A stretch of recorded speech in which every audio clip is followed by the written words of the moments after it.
Welcome to Empowered by Iron, the podcast for female strength athletes by female strength athletes. We are your hosts, Kristen Lander from Fiercely Fueled Nutrition Coaching and Mary Morton from Silver Linings Podcast Productions. Together, we are Empowered by Iron. Empowered by Iron is proud to partner with Women's Strength Coalition. WSC is on a mission to build communities through increased access to strength training.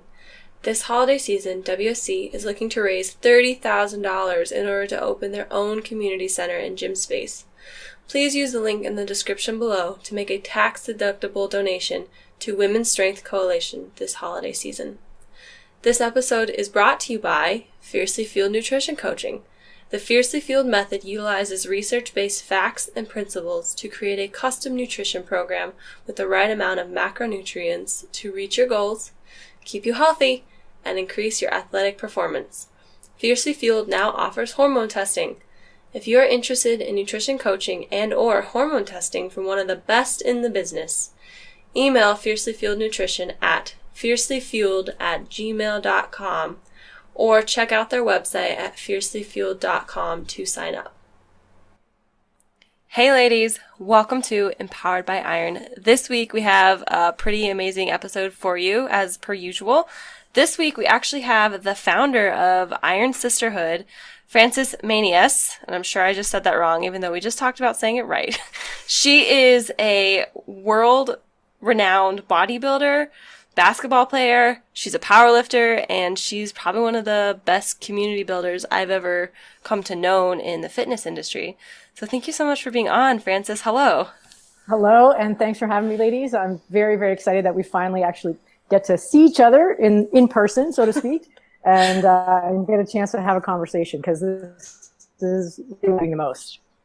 This is going to be really awesome. I think you and I, all three of us have been stalking each other kind of simultaneously throughout Instagram for like the past year. So I'm glad that we finally got this figured out. Yeah, that's right. I know. So it's just, we're busy. We're doing stuff. So this is what we have to do. Sometimes we actually have to set a deadline and say, this is when we're going to meet. This is when we're going to talk. This is when we're going to make things happen and then go from there. So I have a feeling that right now it's just going to springboard us on and we're going to do some pretty cool things together. I hope so. I really hope so. Speaking of that, so the reason I finally was like, all right, Jesus Christ, we need to have this woman on, is you posted a post on Instagram, which I'm sure we'll get into, but it really dove into your story. And I didn't realize that there was so much to you. So let's start with telling our listeners, telling everyone who's listening, who are you? How did you get into lifting? Like, just give us your background story. You don't have to go like deep dive yet, because don't worry, we'll get to that. We'll get to that. Cool. So I describe myself as a child of Canadian parents who were immigrants from Greece back in the late 60s. My mom actually came over just a couple of years after my dad in 1970, and I was born in 1973 in the Ontario, Canada area. So not Toronto and not quite London, Ontario, but somewhere in between. Kind of a small town, and I grew up there, very happy to be with a very small part of my family. I had an older brother who, of course, whatever my brother did, I wanted to do, and that included all the sports that he played. And luckily I had parents who were too busy to really know and care about what we were doing, which let me get involved in, all kinds of stuff. But for me, it was good stuff, and it was generally physical in nature. And that included, all of the sports that I then got a chance to do. I continued in sports. I did a lot of stuff. I was in theater. I had one of those high school experiences that actually, I think, goes the opposite of what most people would say their high school experience was. So I had a great high school experience, was involved in student government. You want to talk about community building. I think it started really, really young for me. So we did some very, very cool things there and had just great opportunities to play sports. And when I was growing up, that was kind of the, high school sports were sort of where it was at. Not at the level at where a lot of you gals in the US are. We took our sport seriously, but not quite as seriously, let's say, as you guys did. Most of our coaches were volunteers and so on. But I got involved and played soccer and volleyball, and particularly And that was my passion. And I, from the time I was about 10 or 11, really had aspirations to play for the national team. And so I pursued that pretty vigorously. I just kind of put my head down and just did my own thing, you know. I didn't play any club level sports because again, my parents were working a lot. You know, parents back then didn't really like drive you places, you know, whatever I wanted to do, or just go and shoot hoops or go to a practice or go to a tournament or something, you know, we'd have to get ourselves there. And so that was the sort of the impetus for me to just kind of do it on my terms. I played basketball right through high school and got selected to play at my university. I was basically a walk-on. Nobody knew who I was. And sort of the rest is history. But my history was destined to change, just 1 year into university. Dun, dun, dun. Cliffhanger. Exactly. Okay. So I guess that's when we get into the deep dive into the deep shit, right? Oh. The deep shit. Well, the deep shit. Yeah, you want me to deep dive into the deep shit? Okay, let's just. Yeah. So you played, basically. It sounds like you played every sport. You're very much a people person, or, I mean, I'm like a community person, but I'm not like I wouldn't call myself like I go seek people to hang out with. Would you consider yourself like a people person? That's a good, very, very good question, because I think I've realized that I value my alone time, and I think that's what actually made me a good athlete. That's saying it like really nicely. I hate people. No, that's not true. That's not true. I love people, but when I get the opportunity to then be on my own, I mean, I'm an introvert. I can be very extroverted, but deep down I'm an introvert. That's the bottom line. You have a people threshold. Like, I think I do the same thing. I'm like, oh, I hate people, but it's not that I hate people. I just can only take a certain amount, and then it's like, okay, that's it. You can only people for so long. I can only people for so long. Yeah. And when you're surrounded by people, I find that I want to give. So I give, but then, as you said, I reach that threshold. And so I like to say the best part of my day, or one of my most exciting parts of my day, is when I walk over. We're in my studio right now. I'll walk over to the door. My last client leaves, and I do this to the door. Click. I've enjoyed that time with people, but then I have to, I've got to separate. And so my friends even know, like they know not to contact me in the middle of the day, because that's my kind of regeneration time. I've got to get my energy, rejuvenate, all that kind of stuff. So did peopling have anything to do with this deep dive that we're about to go into? Being an introvert or any of that? Or should we just deep dive? Yeah, no, you could, deep dive. Tell me what you're thinking. Tell me where you want to go. Okay, so somehow you ended up from college athlete to powerlifter / Iron Sisterhood. Are you the owner, or? Okay, so let's get our order right. So it's a good question. So the deep dive started with bodybuilding, if we want to call it that. So I wanted to become a better basketball player. So I sought out the summer of my first year. I sought out a gym in my hometown, and I kind of walked in, and I have really strong recollections of why I went there. For one, I still didn't have my driver's license, so I was like driving around and biking everywhere. I didn't have an interest in driving. Grew up in a small town. Just hop on my bike and go to where I want to go.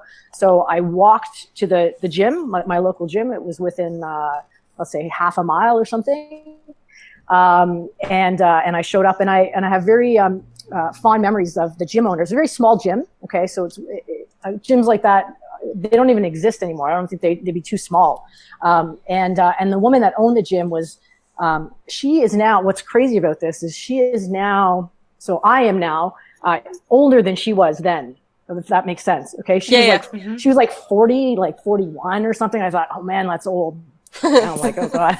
Okay, I'm like way past that now. You were setting yourself up for failure at that point. It's all perspective, right? It all comes back and bites you in the ass sometimes. It does. You're like, hey, you know what? Life is short. So and I remember her walking around town, and I just remember, like, she was a tank, right? She was short, and just stocky and a tank. And I'm like, that's a bodybuilder, I think. Okay. Like I didn't know.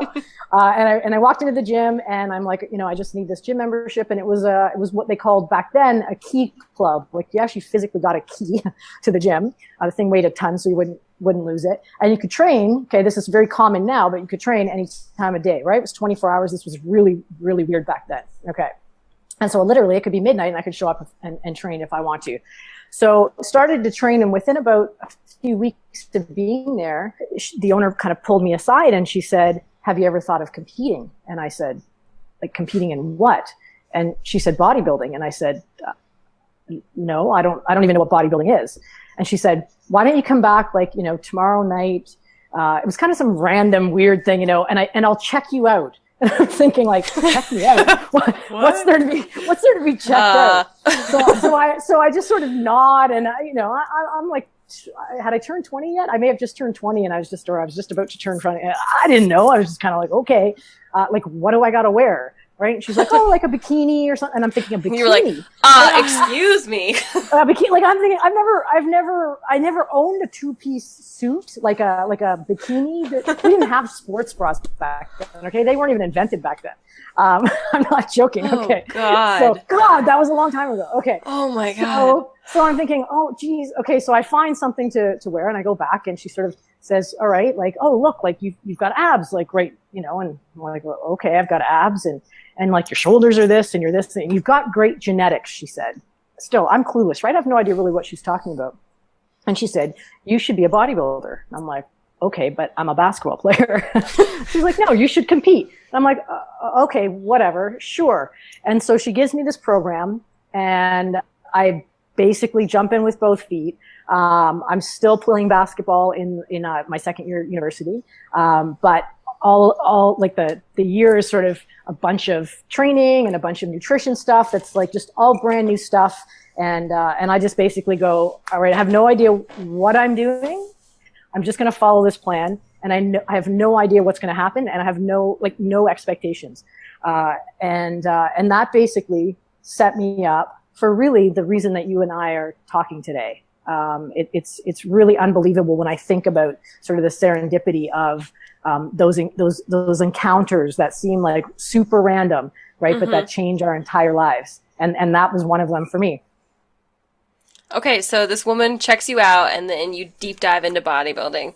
So then somehow you become, from what I read, 5-time National Bodybuilding Federation champion in Canada, and then 7-time IFBB World Champ competitor. Okay, yeah. So I won 5 now, I think. I was trying to think of this all today too, and I thought, do I pull out the bio and look at the thing? I'm like, no, whatever. It's just someone can find it online, and it's probably it's probably relatively accurate. I did go on to win the national. Now let me stress this. Because I was an athlete, I just had this idea that however I was to do whatever it was that I was doing, I would do it as an athlete. And for me, and you got to understand too where Canada was in the grand scheme of things. You're thinking like, what do you mean where Canada was? Well, now I'm talking drugs. Okay. So, and I've not been as outspoken as I want to be and as I feel that I should be, just for me. And if it's valuable to other people, cool. But I jumped in to bodybuilding as an athlete, wanting to do this without drugs, not even really knowing, as I said, I didn't even know what bodybuilding was, right? I'd never seen a bodybuilding competition. I didn't know that, as I was told years and years later, that you only do this with drugs, okay? Like there's only one way, and there's training, there's nutrition, and there's drugs. And that is the way that you get to the end result. When I jumped back to where Canada was, this was 1994 when I first hopped into that gym, and in 1988 Canada had a major Olympic drug scandal, and that was a sprinter by the name of Ben Johnson who tested positive at the 98 Seoul Olympics in the 100 meters, set a world record and tested positive. It was massive. It created this thing called the Dublin Inquiry, which was this massive look into sport and into drugs in sport. And then it created the Canadian Centre for Ethics of Sport, which is kind of like USADA in the US, which then led to the creation also of like Canada was kind of at the forefront to WADA, the World Anti-Doping Agency. And Canada really, because of the microscope that we were under, really was at the forefront of advocacy for clean sport, for drug-free sport. And in particular, of course, we're talking elite level sport or sports that were at that level. But for me, it didn't matter, right? I was an athlete. I was a basketball player. When I went into my first year university, we sat through the CSIS drug testing information kind of education seminars and so on. I carried around a little pocket card so I knew what medications I could take, if any, what cold medication I could take so I wouldn't test positive, right? So for me, that was ingrained. And nobody told me that, hey, when you do bodybuilding, like you don't do it that way, you do it this way. And so that was news to me. But I was pretty darn adamant that no, I'm going to do bodybuilding my way and 100% drug free. And I'm sure that there are many people, there were many people back then, I think, that maybe didn't believe me. But there are more people today that don't believe me, of course. Mm-hmm. It's just where we are in the cycle. And it continues to be very much a rarity today.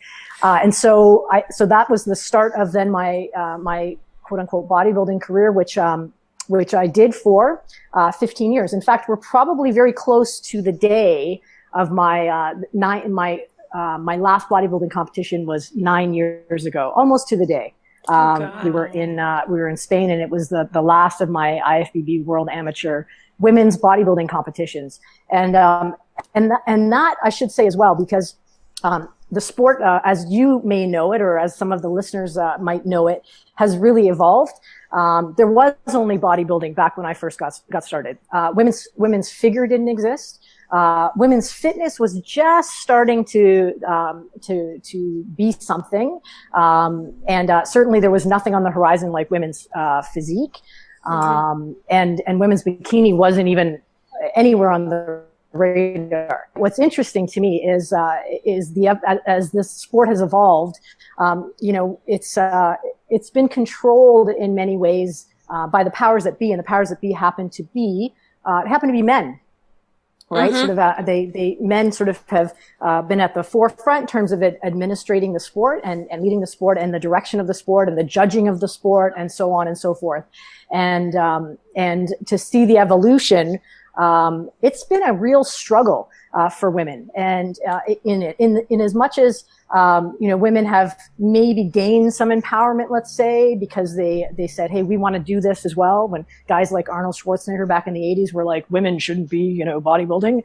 That's shit he said. He was not a fan. He may go back now and say, oh yeah, I was a real big advocate for it. But things that I've previously read 10, 15, 20 years ago, he was not an advocate for women being in bodybuilding.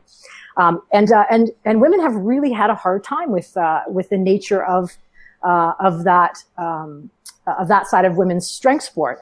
It was even in the time that I was involved as an amateur, women were given sort of this ultimatum: you're getting too big.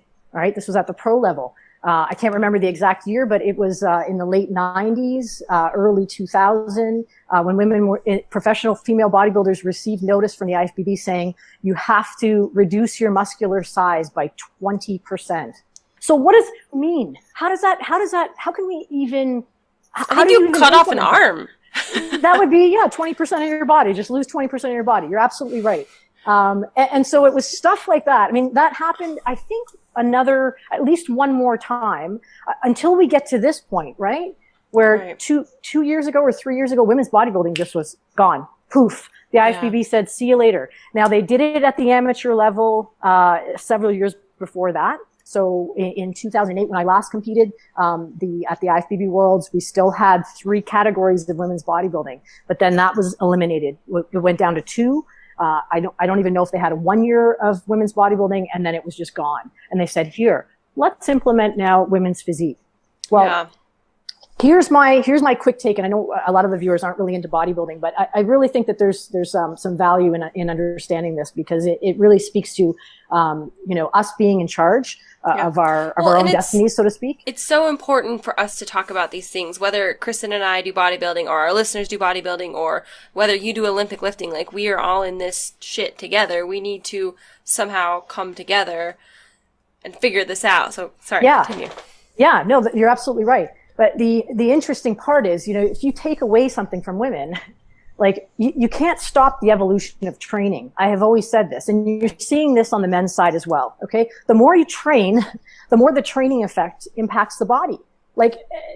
So what do you want? So now, you've got bikini, don't actually need to train. Okay. And I'm sorry if there's a bikini competitor out there. They need to get small. They need to not have massive amounts of muscle, but not a whole lot of body fat at the same time.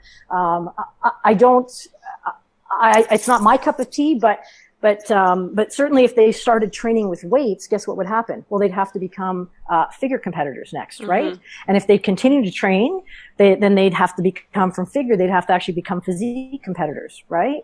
Well, guess what's happening to our physique competitors? Let's compare today's physique competitor to the figure physique competitors from a few years ago, right? It's like way more muscular.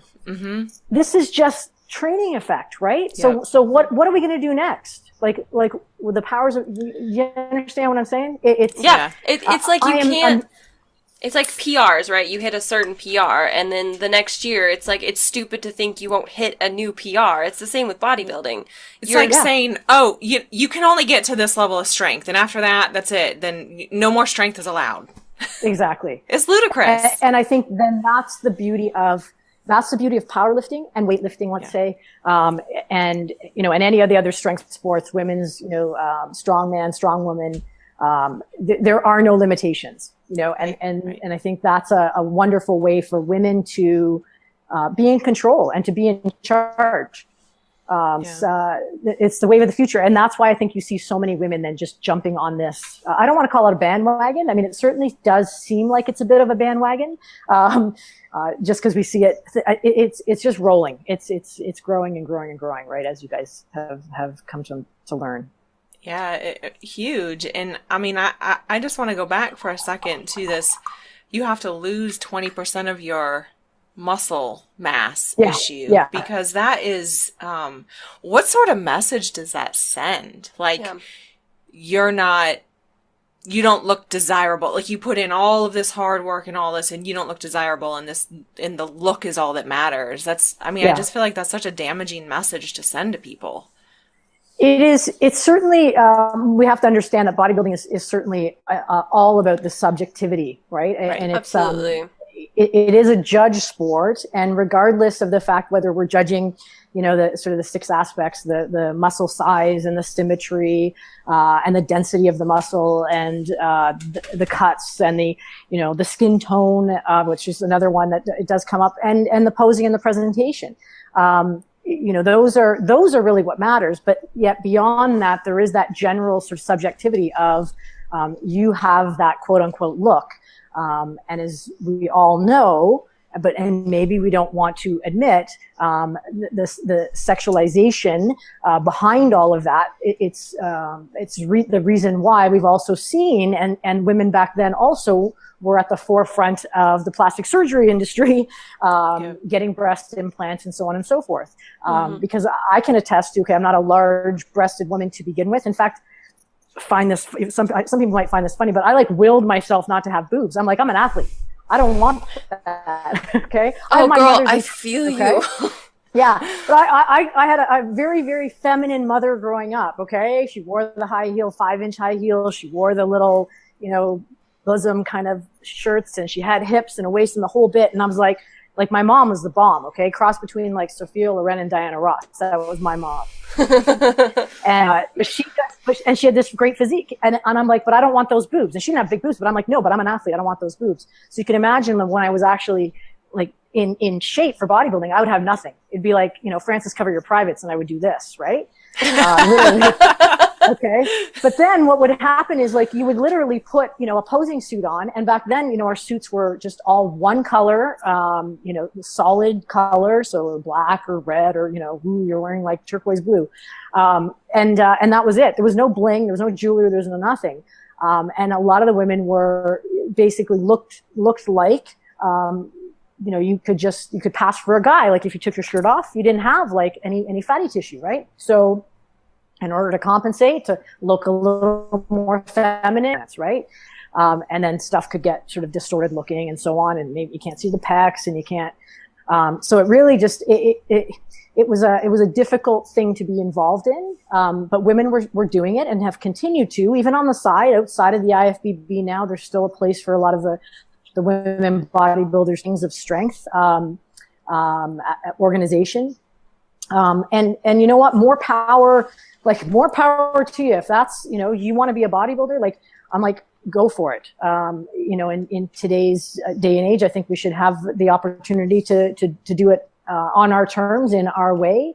And so again, not to discount bikini or figure or fitness or physique or whatever it is. But I really think we've got to, as women, we've got to come to the table, and start getting into positions of leadership and saying, if we want to compete, we want to do it this way. I think we don't need to rely on, on the powers that be anymore. We can create our own organizations. Good segue here, right?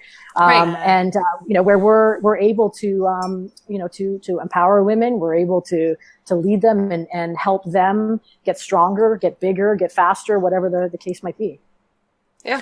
So was this then what led you into powerlifting? Was this what was going on in bodybuilding? Because sounds like if you quit competing, if your last bodybuilding competition was 9 years ago, bodybuilding was still around. I mean, it still hung around for a few more years, but was this progression of what was happening in bodybuilding what led you into powerlifting?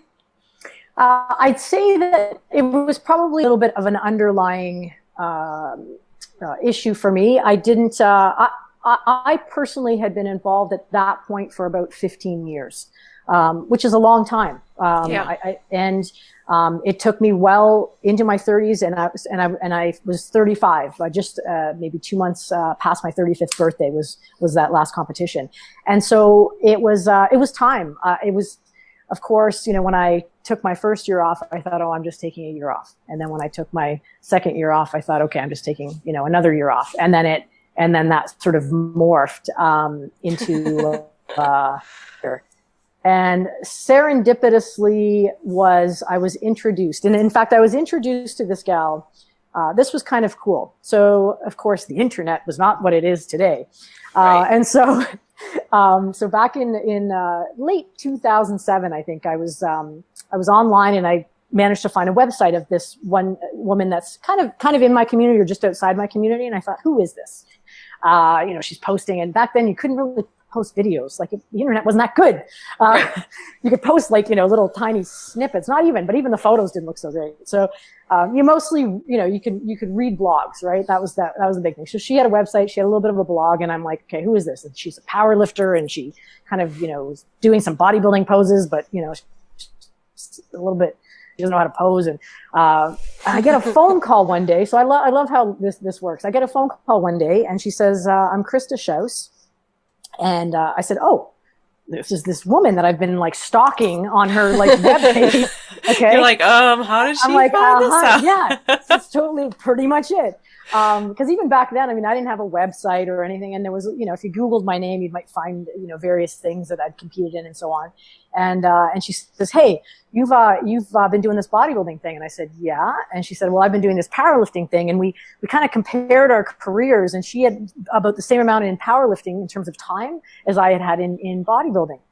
And she said, I want to do this bodybuilding thing. And I said, okay. And I don't know how that secretly I had said to myself in my younger days when I first started bodybuilding, that at one point I wanted to do a powerlifting competition. And so in the back of my mind, I thought, okay, like I'll have to tell her that, but not now. So I actually coached her into her first bodybuilding competition, which she actually went into the US to do the competition. I don't know why she chose that, but I think she had some clients there or something. Mm-hmm. And she did another competition here in Canada and qualified actually for our national championship, the same one that I was competing in. And so that our last nationals, we sort of went head to head. And so she sort of went the bodybuilding route. In fact, I coached her to the Arnold Classic in 2009. That was back when the amateurs, I think they still do an amateur women's bodybuilding, might be women's physique now. So she was kind of leaving the powerlifting world and getting into bodybuilding. And as 2010 sort of rolled around, I was still on my bodybuilding vacation, bodybuilding hiatus. And then in early September, late August of 2010, I get a phone call and she says, Francess, like my team, I still have my powerlifting team. They're all getting ready for competition in 6 weeks. Like, I think you should do this. And I said, okay. And with 6 weeks of training, I jumped into my first powerlifting competition, which I thought was going to be my only one, because that was the original goal. Because I guess I did eventually tell her that I was going to do the powerlifting competition, so she remembered, and she came at me with that, and I did that in the fall of 2010, and that was the jump into powerlifting. And that's what you've been doing since. And that's what I've been doing since. It was very cool because there was a number of clients of mine at the time that came to watch me, and what they noticed, and some of these gals too. One of them had already competed in a bodybuilding competition, and so she had been backstage in a bodybuilding competition. And this powerlifting competition was pretty laid back, and so the warm up room doors were open and people could mill in and out, and they don't do that anymore, right? But she's like, wow, like I can't believe like just how great all the women are back here. This is so great. I really want to do this. And I said, cool, that's so great. And so I hooked her up with this other Krista gal, and I said, because I just did one competition. I trained for 6 weeks. Like, what the heck? I don't know anything about powerlifting. And so she took the year sort of to prepare, or 8 months or something. And she, the competition schedule was kind of done for the year. And by the time it rolled around, that was it. And I showed up there and I handled her back at her first meet. So I got that perspective. And now this was 2011. So it was still relatively early in terms of powerlifting for women and powerlifting in general and classic powerlifting and all of this as we know it today. Mm-hmm. But she absolutely loved it. I mean, she was petrified. Linda McFeeters, if you're listening. But the minute she got done, she's like, I want to do that again. And I said, I'm going to do it with you. And then off we were running, and that was, and the rest is history. And that was sort of, 2012 to today. Jeez, that's awesome. That's awesome. So obviously you love it. Obviously I love it. Yeah. And it's, yeah, it's just so very different. It's so very different. I feel like, I grew up sort of with the team sports aspect, right? And having a team and having teammates, and yet still very much doing my own thing in terms of like, the hours that I would spend practicing on my own and so on and so forth. And that 15 years of bodybuilding for me, it was, there were countless holidays. I mean, I can share with you like, my first real training with other bodybuilding or bodybuilders experience, and I have it. It's like embedded in my mind. But training on my own, training in gyms where there's nobody, training on like Christmas Day, countless hours of cardio, the deprivation, the really like the going inside. You've got to really get inside your own head. This part of this deep dive thing is going to come out of here, right? Because I know where we're going on some of this in our conversations here, but it was really where I needed to be as a person. And I always used to say, every time I'd start to prepare for a bodybuilding competition, I would turn into a different person, and I would turn into not a very nice person. Talk to other people. If you've had friends that have competed in bodybuilding competitions, you could probably see that in them as well. Yeah.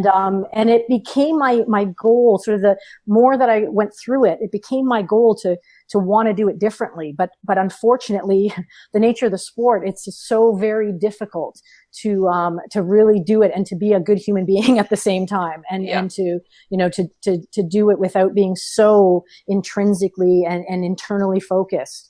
And powerlifting is the opposite of that. It is the complete antithesis. It is, I love training on my own. I can do it. But as I say to other people, it's the motto of Iron Sisters. Like, we have the strength to go it alone, but sisterhood is better. Doing it with other people is just better, right?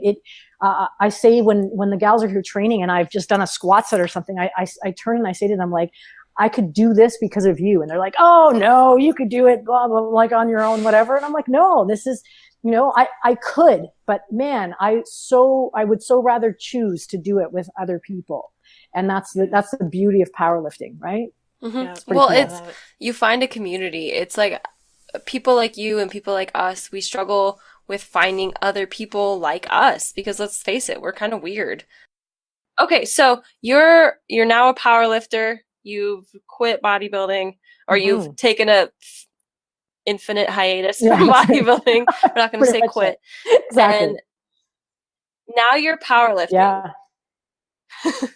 Now you're powerlifting. So what made you want to create Iron Sisters?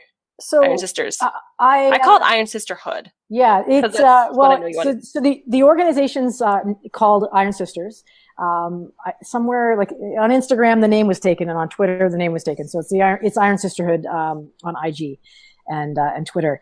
And so what I was, I always wanted to educate. So within my practice as well. So I left sort of the sports admin world back in 2004, and kind of floundered around a little bit, and not really floundered around, but it was shortly thereafter that I said, okay, fine, I'll like start coaching people in fitness, and not particularly in bodybuilding, and not not on the strength side, but so I started my practice, which was mostly a one-on-one coaching practice. But I still, again, coming from the whole team sports side, I still had this real deep down desire. And I'm a teacher by profession as well, and never decided to go into teaching. I drank so much water. I figured I'd be in the bathroom all the time, and they'd eventually fire me because I wouldn't be teaching. Between the coffee and the water that I was drinking, I'd be like, how can anyone do that? Anyways, and I couldn't hold down. The bottom line is I couldn't work for anybody else. Okay. So I had to work for myself. Fair. Yeah.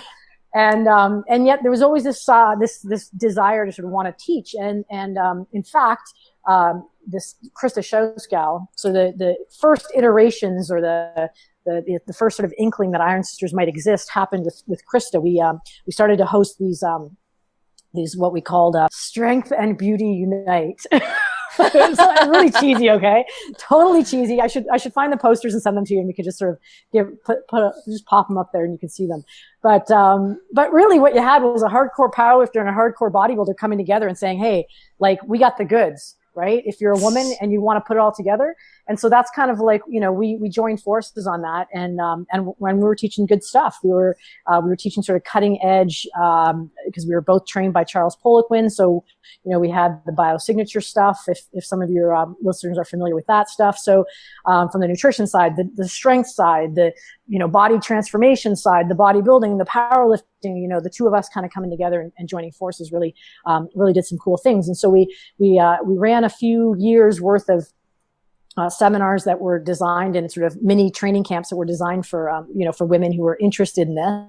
And so we did that right through to about 2010. And then sort of, we decided, hey, to kind of part ways. Krista was getting more involved with, a company by the name of Precision Nutrition, which everybody knows about now. Mm-hmm. And I continued, just to do my one-on-one practice stuff. But the groundwork was sort of set that, I would come back to some kind of, I kind of called it like my life's, purpose. I started to get a sense that, I wanted to create a community, and I thought, like, I've got enough history and enough knowledge and enough experience and enough passion, really, that I really wanted to just start to create something and create a bit of a community. And it was really through the fall of 2013, and actually it was probably more the beginning of 2012. Just shortly after the Classic World Championships, I started paying more and more attention to videos that were being posted online. And in particular, because we had, Linda and I had competed in 2013 in our first nationals. We would have had the opportunity to go to the World Championships. But it sort of that still wasn't on our radar. But we were keeping tabs on what was going on at the IPF World Classic, Championships. And that particular year, there was this woman that not too many people knew back then, unless you were in the inner circle of the USAPL, so to speak. And I went, what the heck is this 500? And I think at that time it was in the low teens, her deadlifts, or the 520 pound deadlift, something like that. And then shortly thereafter, I went, who the heck is this 132 pounds of power woman with this, like, what the heck? Like, we just kind of threw our arms up, and I'd find these videos, and, these people would come in here and I'd be like, look at this, right? And like, oh my God, right? And then I remember finding Jen Thompson's, if you've not seen them, and if your viewers have not seen, I know you guys have had Jen on, and she did a live stream on your Facebook page as well. But if they've not seen the 5-part series that Jen has done on the bench press 101, 201, 301, 401, 501, get online and find that 5-part bench press series. Okay. It is probably one of the most valuable free resources, and maybe put that on a link on your we'll Facebook link that page as in well. The description. Yeah, we'll put that in there. So I pulled that out, and I watched that, and all I remember was Jen basically sitting on her bench, just like I'm sitting right here. And she sat there, and her hands like this, and, hi, I'm Jennifer Thompson. She's, in this, she just sounded just like her. Yeah, I practiced. No, it impacted me so much. Like, I went, who is that? Like, whose mom is that? Right? And whose mom looks like that? And whose mom looks like that? Like, what the heck? So Jen's like maybe a month older than I am. So I laugh at her. She gets it and I get it. And yeah, we're on the same trajectory. We forget things. We nap in the afternoon. Anyways, Jen, if you're listening, the secret's out. So I just thought, like, who are these women? Like, and of course, Instagram wasn't really even, it wasn't in existence yet, or it wasn't quite popular. So, from the social side, nobody was really paying attention, unless you dove into like the results of the competitions or some of the YouTube videos and stuff. And I said, like, people need to know, like, what's going on. And at the same time, I thought, all right, look, I gotta host something. I gotta bring women back here and together. Cause I'm a big, as you say, right? We talked about this in the outset. Like, are you a people person? Yes and no. But I realize, like, the value in getting people in the same room. This is important, right? We're in a room. I feel very close to you guys. But it's so much better. So close. It's so much better though when we're actually physically in the same space, right? Yes. And I think there's so much value to that. So that was my intent. And early in 2014, I contacted Kimberly on Facebook, and I said, we've not met. I'm running this camp. Would you come? Would you come and be like the celebrity presenter? Right. And this is how I framed it. And, my goal was, to really like shine the light, right, on her. And that's why I was very adamant, about saying, hey, this is a celebrity. And again, they may, whether it's Kimberly or Jennifer or Bonica or Rhea Stin or whoever else I've had as coaches, they may shy away from using words like that.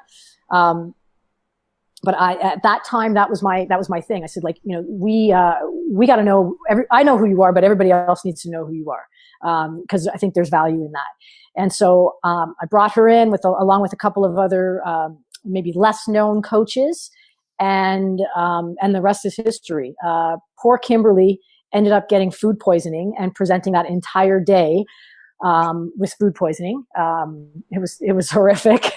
We've got some really sad photos of her, just in between like presentations, and you could see it, but she's never one to shy away from a challenge. So, she sucked it up and presented and was just awesome. and we went from there. And I just thought this was so cool. Like, let's build on this. And, my next target was Jen. And, that year at the Arnold's in 2015, my good friend and our teammate, little Joanna Reber, was competing at the Arnold's, and it was the Arnold's. That was probably the last year that the Arnold Amateur was kind of what it was like. It was a little smaller and, not so pomp and circumstance and so on. So Joe was there competing, and then I saw Jen. I took a bunch of Iron Sisters t-shirts down that I had like left over from the camp, and I'm like, right, I'm gonna go talk to Jen. I'm gonna go see her and muster up the courage, right? And I went over and I said, hey, Jen, Francess, whatever, this is what we did. And, name dropped, Kimberly was there, whatever. And said, would you come and do the camp? And she's like, you know what? Leave it with me. Like, I'll chat. She's a mom. She's a wife. She's a teacher. She's got a lot on the go. And I said, I'd be honored to have you there. And she said, yes. And so we built, the second camp with, Kimberly, and Rhea Stinn, who's our most sort of decorated Canadian Powerlifting Union athlete. Rhea just placed, I think she just got silver or bronze. That's bad. I should know this. At the World Championships, difference. There is a big difference. Damn. I know. She did PR her Wilks, and I think she now holds the highest Wilks in Canada male. She held that for a while and it got taken away from her, and she's back there. Okay, well, then that's important. Jen, at least you know that. That's important. You know that. Thank you. I know I'm good. I'm supposed to know numbers and details. Damn. So the three of them were really like, the camp was like night and day. I mean, we had like 3 or 4 times the number of athletes the second year. And we were doing a coaches social the evening of after the first day of camp, and Jen's sitting there and going, this is so great. We should like do this all across America. And I'm thinking, I'm looking at her, I'm going like, how are we supposed to do this all around across America? Okay. Great idea, Jen. And lo and behold, here we are like 2 years later. You're doing it all across America. We're pretty much doing it all across America. Yeah. And that's really a testimony to, to Kim and Jennifer and then of course Bonica who came on board as well. So to start off Iron Sisters USA, because the time commitment is huge, right? Yeah. These are extremely busy individuals, from their careers to their families to their competition schedule, right? Every time you turn around, like one of them's competing somewhere or all of them. Yeah, no kidding. Right? And so to really fit that in, they've got to be as passionate about it as I was. And really, like I think I was the doubting Thomas out of all of them. Ooh, a little biblical reference here for you. We're diving, man. We're diving. Okay. So here we are. We ran 5 camps last year. Over the course of 8 months, actually, from January through to August, because we've taken a bit of a break, because with USAPL Nationals in October, and just sort of holidays and all that kind of stuff. Yeah. We said the fall's not a good time for everyone, and we're slated to start 2018 back up January 19 to 21 in San Antonio, Texas. So registration has gone live for that, and we're looking for 24 good women and good men. Oh, we're branching out. This is our first and might be our only co-ed camp. We're doing a little bit of a test. Depending how it goes. So, yeah, we gotta see. The guys are being jerks. We don't want them. I had a question. Didn't Bonica just compete? She just competed, and she just won the World Championships. Yeah, in the 84 No big deal. No big deal. At least you knew that. I did know that, and I just posted her 300. She just squatted 312 and a half kilos. Is that right? Does that sound about right? I just posted it. Yeah. Every time I see Bonica and her lifting, I'm just like, that's too many. Yeah, it's a lot, and she's just solid. I mean, totally solid. So I'm gonna just pull that up so I get the right number here. 312 and a half kilos. It was a world record squat, and she's something else, and she's young. She's still like in her 20s. And when you learn about Bonica's story, she lifted And then she stopped lifting like cold turkey, in 2013, in early 2013. And then she came back to it, 2 years later. And it's been like nonstop ever since for her. So it's pretty awesome. It's pretty awesome. So just talking to you over this last hour, I realized something about you, which is probably why you're really good at, being in charge of Iron Sisters. You talk a lot about other people. Yeah. You are very good at shedding the light on other people. And I'm glad that you said that, because I think that's been said of me a lot before. Jen's making some posters up, and she said something like, she's got all these individual photos, and she said, Frances, send me a photo of you kicking ass, or something of that nature. And I said, well, it might be a little hard to find a photo of me kicking ass. And then she said, oh, I'm sure you've got a bunch of them or something. And I think to my detriment, sometimes I tend to downplay, and some people might say, oh, that's like that's your ego, right? Sometimes if you're too humble, you're actually too egotistical, or whatever you are. But I do think that I have downplayed a lot of my history, and because you know what, it's important to me, and it's not necessarily important that it becomes important to everybody else. But at the same time, I've realized that in order to perhaps get some credibility in the world, that I do have to come back to it at times, and I do have to share it. And so occasionally, when the wind blows the right direction, I post something and I say, hey, I've done this and I've done that, and so on. But a lot of times I do take the back seat, and rightly so. I think that's my role. My role, I believe, and I think the legacy that I want to leave is one of being a builder in the community, and being someone that has created opportunities to see women go far beyond what I've achieved. I'd like to say, it was easy for me because of being so intrinsically driven to do what I wanted to do. But I also wanted to do it just for me. So it didn't matter whether I won.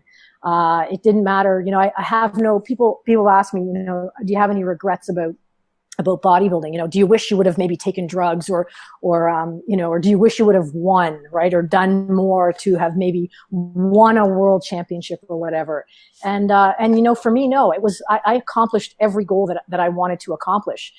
Going to a world championships for me was winning, and I never feel like that was a cop out of any kind. It was, it was, because it was truly about going and being in awe of the fact that I was in a room with like women from 50 different countries in the world, and hearing them speaking Russian and Chinese and, South African and whatever it was, and just being in awe, going, oh my God, like they're doing this like all around the world. This is so cool. And now we get to stand on stage together, and this is so freaking cool. Right.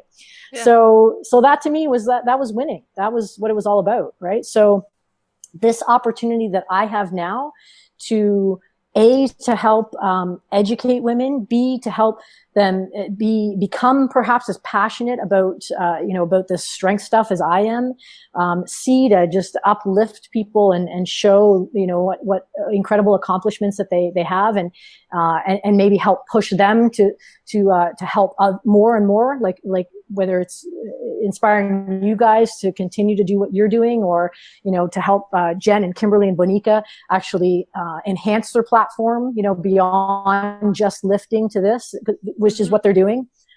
It's pretty cool. It's pretty cool. Yeah, I think that having this community, as we talked about with bodybuilding, it was a really male dominated community, and I think even in powerlifting and weightlifting, it always has been. I mean, it's males in strength sports, and we were just talking about this today, how women have unique needs, and now we're finally getting female leaders stepping forward and really trying to pave the way for athletes and build a community that's just for us. That's right. That's right. Yeah. And I'm still learning about people who are out there. That's the beauty of it too, right? It's just people, it's hard to keep up. The word works, and you're like, who are you? Yeah. I think it's important that what I've realized, and I've kind of gone back a little bit into my my previous sort of athletic admin history, just to give you an example. In Canada, we have an organization called the Canadian Association for the Advancement of Women in Sport. One of the athletes that I train and coach said, "Hey, Francess, there's a bunch of grants and whatnot," and she sent me a link to one, and I went, "Oh my goodness, it's cause. It's short for Canadian Association for Advancement of Women in Sport." And I went, like, how can I forget this? These guys have been around for like 25, 30 years, really being advocates for athletes and, you know, coaches and teachers and mentors and in the mainstream kind of sport area. And I thought, you know what, I got to get plugged back into this. Right. And, because as we see we're also becoming a little bit more friendly to mainstream, right? Our sisters, with the Women's Strength Coalition with their article in the New York Times, right? A few months ago, as an example, I think the mainstream is going to sort of, pick up on the fact that, hey, there's something going on over here and we got to pay attention. Right. This is, they're not just kind of prancing around the bikinis. I'll give you an example. Like I was featured often in, you know, my city. I live in a bigger, city now, not bigger relative to where I grew up in, but, you know, we've got roughly, 500,000 people in the core of the city. And then, you know, there's maybe, 700,000 or 800,000 in the surrounding area. And so to be featured as a bodybuilder on the main page of the newspaper, I was actually, privileged to have that. A couple of weeks ago, Dundas Valley Power, our powerlifting club, hosted the North America Bench Press Championships. And that's the NAPF side of the IPF.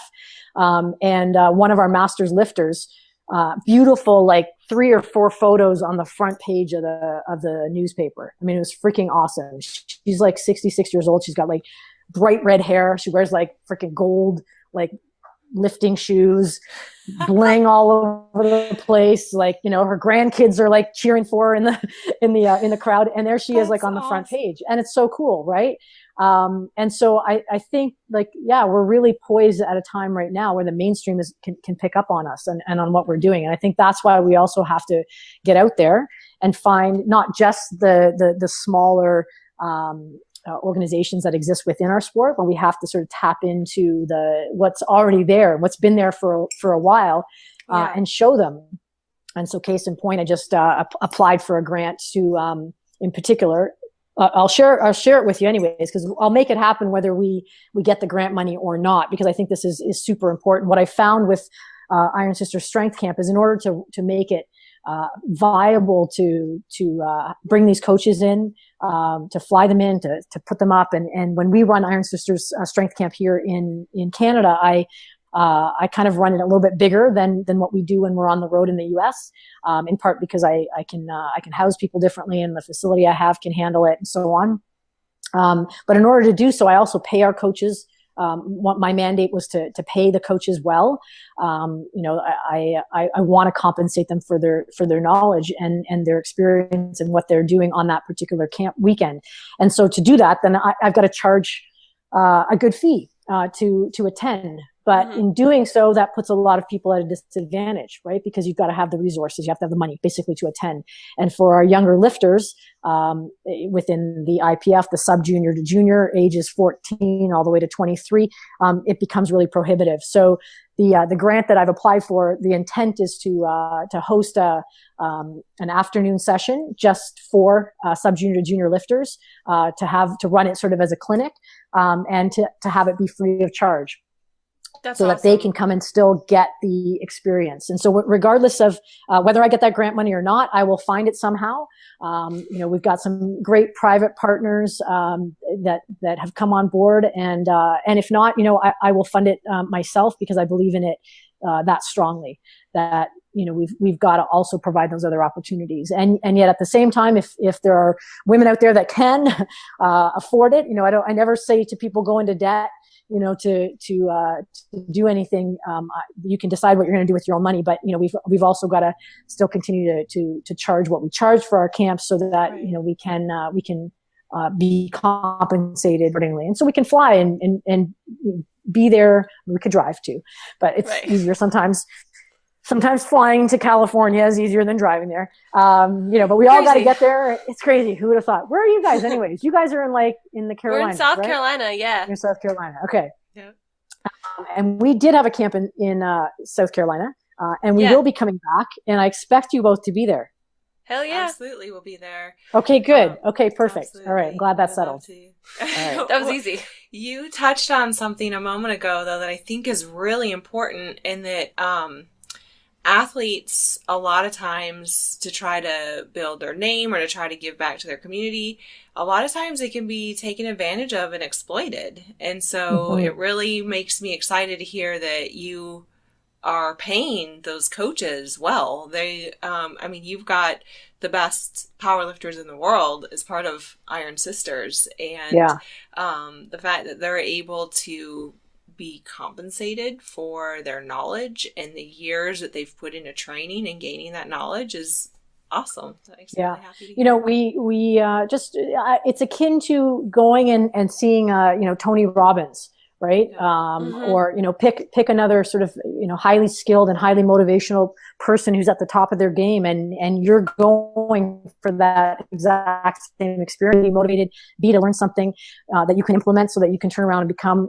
a better human being or a better powerlifter, right? And so we don't balk at stuff like that, but sometimes as athletes we go, oh, I'm not going to I don't have the time to go, or the expense or the money, the extra money to be able to go there, but yet we would go do it over here, right? And Kimberly Walford and Jen Thompson and Bonica Law are like Tony Robbins, or better. They're better. Okay. They're better. They're just better. So I think that was the tone I wanted to set with them from the very beginning. And it's important. I mean, you can get a lot of information for free online. I was thinking about this today. There's, and other people have talked about this. This is not a new concept, but you can find programs that are free, whether it's Jim Wendler's 5-3-1 or the Shaco's 5x5 or whoever's, right? There's lots of free programs and lots of free resources, and right. And then you can also find online coaches, right? And online coaches that have great systems. And all of those things, everything works, right? Everything truly does work, to a degree. But the opportunity they are opportunities of a lifetime. I see them as such.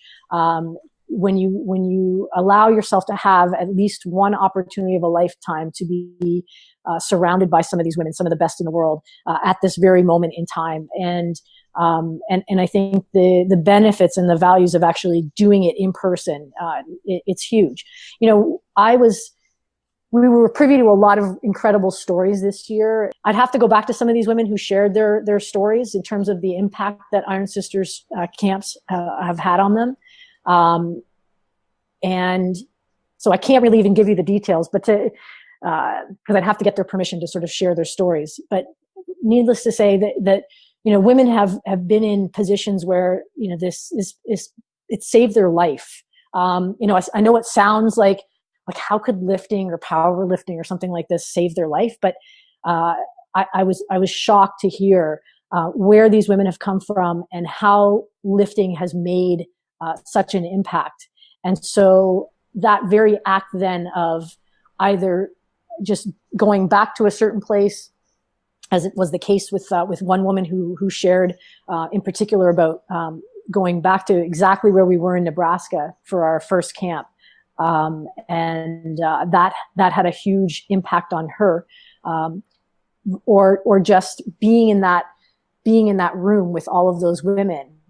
And looking around and going, wow, this is okay, right? Like this, it may not have been okay when I was a young kid, or, when my dad wouldn't let me, touch the weight. Their eyes are opened, and they've shared these stories, and I just think, holy crap. There's one story that I can share with you if I can take the opportunity, and I shared this, in a post. I don't post often, and that's probably a bit of a flaw that I will work on, because I think our community needs to to just that, we need that constant, stream of inspiration, let's say, or motivation, or just, knowing that somebody's there. So you guys will hold me to being a little bit more, more out there with my posts. But I shared about a woman who joined us in Nebraska in January. She drove all the way down from Saskatchewan in Canada. All right. I think she drove like for 16 hours, and she had a broken leg.